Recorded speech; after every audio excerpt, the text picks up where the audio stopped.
байцгаана уу? Өнөөдөр хамтдаа Kikoku буюу гэртээ буцахтаа хэрэглэгдэх өгүүлбэрийг сурах болно. Хоёрдугаарт нь юугаар явдаг вэ гэж асуухтаа Nani de ikimasu ka гэж асууна. Nani гэдэг нь юу гэж дутгатай, de гэдэг нь аар гэсэн нөхцөл байгаа. Ikimasu ka гэдэг нь явдаг вэ, явах вэ гэсэн утгыг илэрхийлнэ. Автобусаар явдаг уу гэж асуухтаа бас де ikimasu ka гэж асууна. Аль эсвэл галт эргээр явдаг уу гэж асуухтаа денша де ikimasu ka гэж асууж болох нэ. За хамтдаа тагч хэлээд үзээрэй. Nani de ikimasu ka? Nani de ikimasu ka? Гуравдугаарт нь Улаанбаатар руу явах онгоцны хяналтын хэсэг хаана вэ гэж асуухтаа Улаанбаатар руу но хикоки чекко каунта ва доко desu ka гэж асууна.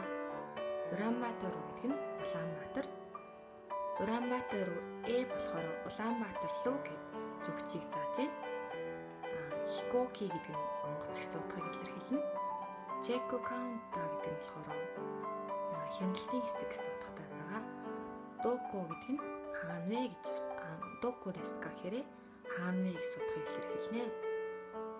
Тэгээ Улаанбаатар но хикоки чекко каунта ва доко desu ka? ウランバートルへの飛行機のチェックカウンターはどこですか？ウランバートルへの飛行機のチェックカウンターはどこですか？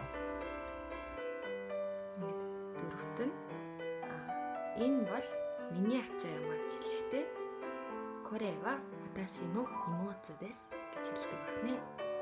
Коре ва гэдэг нь энэ бол гэсэн утгыг илэрхийлнэ.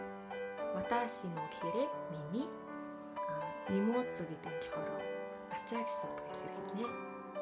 Коре ва ваташи no imoutsu desu. これは私の荷物です。これは私の荷物です。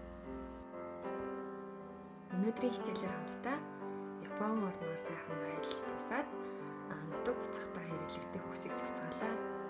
Тэгээ бүгдээрээ Японд очиж үзээрэй. Дараа дахин уулзлаа. Баяртай. Мата ояшимашё.